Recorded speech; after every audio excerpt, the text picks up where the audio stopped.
मा सद्गमय तमसो मा ज्योतिर्गमय मृत्योर्मा अमृतं गमय।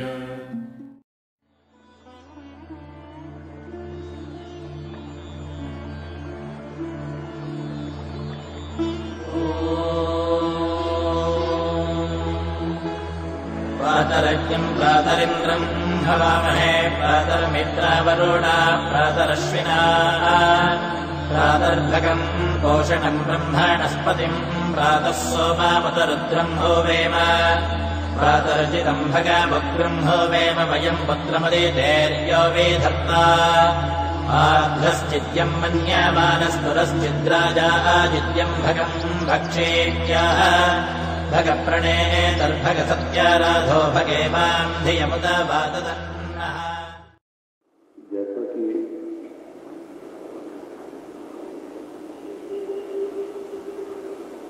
आदेश कहें, अनुरोध कहें,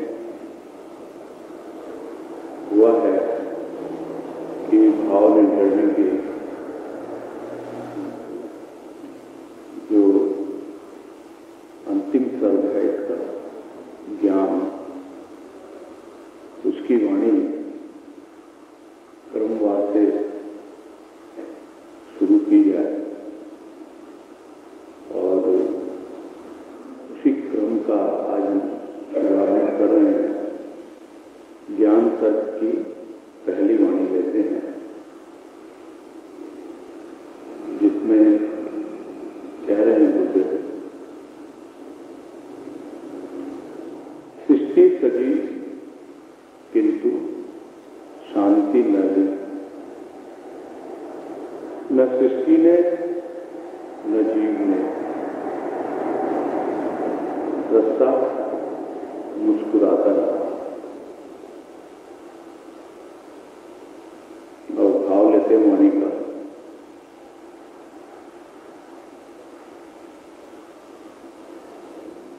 जो कुछ भी हम देख रहे हैं इस संसार में, ये सब कुछ बनाने वाले ने बनाया है।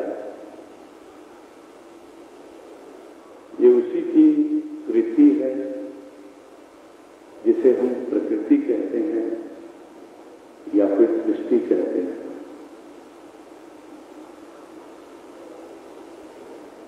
रचनहार एक ही है और उसी की रचना अलग अलग रूपों में, अलग अलग नामों से हमारे सामने आती है।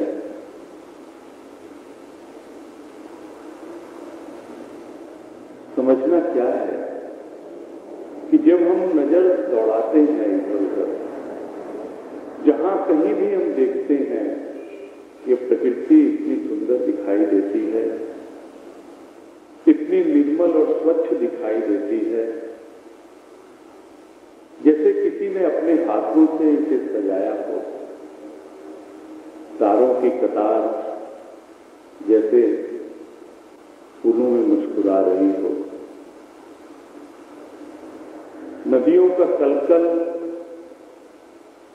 जैसे अनहद की ध्वनि उत्पन्न कर रहा है। और भी न जाने कितने ही रूपों में इस सृष्टि को उस सृजनहार ने, उस सृष्टा ने सजाया है, अपने ही हाथों से सजाया है।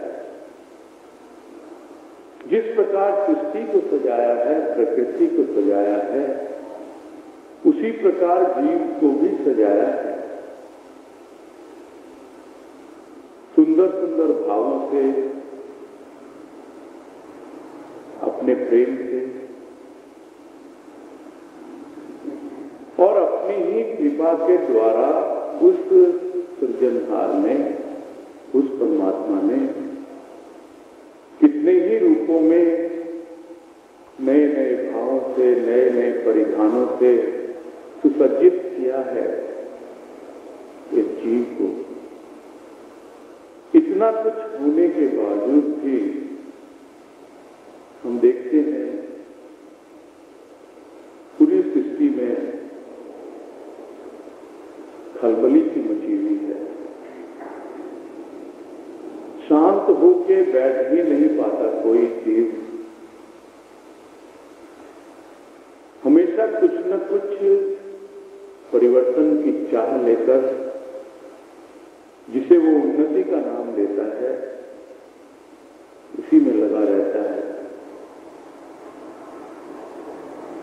शांताकारम है वो, जिसने सृष्टि की रचना की है उसे हम एक नाम देते हैं शांताकारम, यानी शांत का आकार है वो, उसी का रूप है, उसी का प्रतिरूप है। और उस शांताकारम को जब हम अनुभव नहीं कर पाते तब हम स्वयं कैसे शांत हो सकते हैं, क्योंकि रचने वाले ने रचना तो कर दी और उस रचना के पीछे जो भाव है उसे भी छिपा के रखा है, किंतु उस भाव के पीछे जो उसने स्वयं को छिपा रखा है, जब तक वहां तक नहीं पहुंचता प्राणी तब तक वो शांत नहीं हो पाता। जैसे हम देखा करते हैं, महासमुद्र है, सागर है, लहरें उठती रहती हैं, लहरों में खेलते रहते हैं लोग, किंतु उसकी गहराई में जब पहुंचे तब पता लगता है कि सागर कितना शांत है।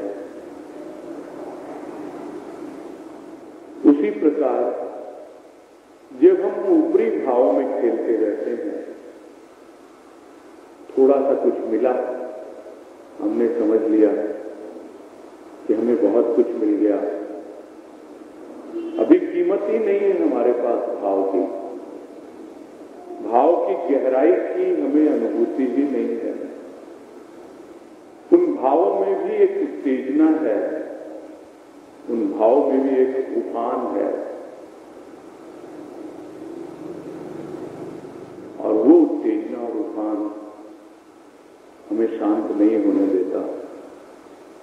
जब तक शांत भाव जीवन में नहीं आता तब तक हम उस शांताकारम को समझ नहीं पाते। जब अनुभव में आता है, जब ज्ञान अपने आप सद्गुरु की कृपा से जीवन में उतरने लगता है, तो प्राणी देखता है सर्वत्र क्या हो रहा है।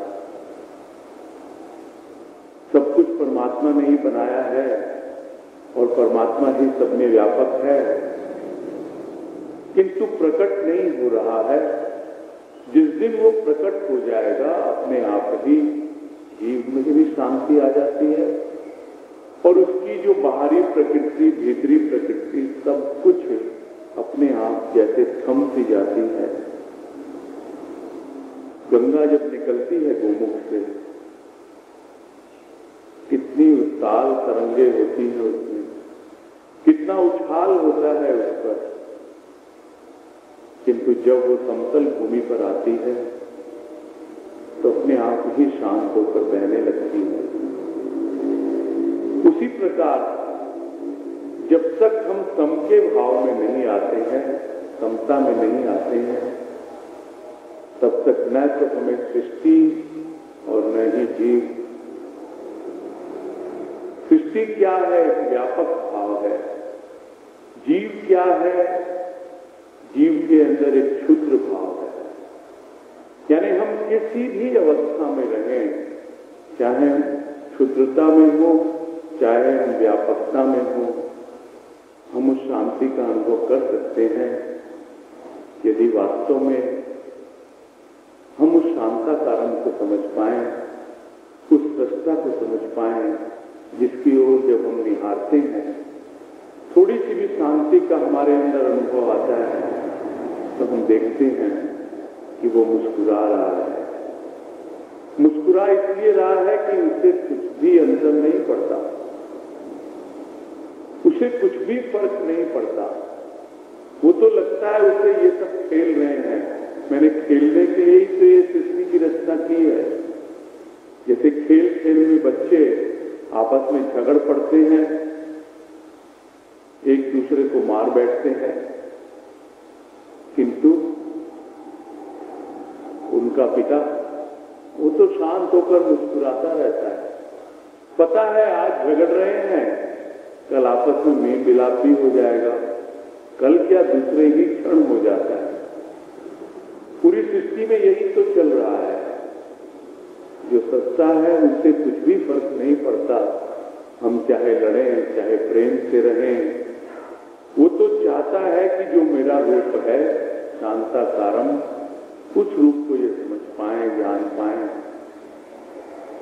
तभी वास्तव में वो रहस्य समझ पाएंगे कि मैं ही सब में छिपा हुआ मुस्कुरा रहा हूं। फूलों में भी मैं मुस्कुरा रहा हूं, नदियों की चलचल में कलकल में भी मैं ही हूं, अनेक अनेक रूपों में मैं ही तो छिपा हुआ हूं। चंद्रमा में मैं मुस्कुरा रहा हूं, सूर्य में भी मैं मुस्कुरा रहा हूं। ये सारी सृष्टि, इसके अंदर मैं ही तो छिपा हुआ हूं। और ये ज्ञान जब होने लगता है प्राणी को, तभी वास्तव में वो जान पाता है कि शांत होने का महत्व क्या है। इसलिए हम समझते हैं, जो भाव गुरुदेव दे रहे हैं इस वाणी में, कि सृष्टि सजी किंतु शांति न ली, न सृष्टि ने न जीव ने, सच्चा मुस्कुराता रहा। वो तो मुस्कुराता ही रहेगा, वो अपनी मंद मंद मुस्कुराहट बिखेरता रहेगा, प्रतीक्षा करता रहता है कब इस जीव को ज्ञान हो, कब इस जीव के अंदर शिव भाव उत्पन्न हो, ताकि ये समझ पाए अपने आप को, समझ पाए सत्ता को।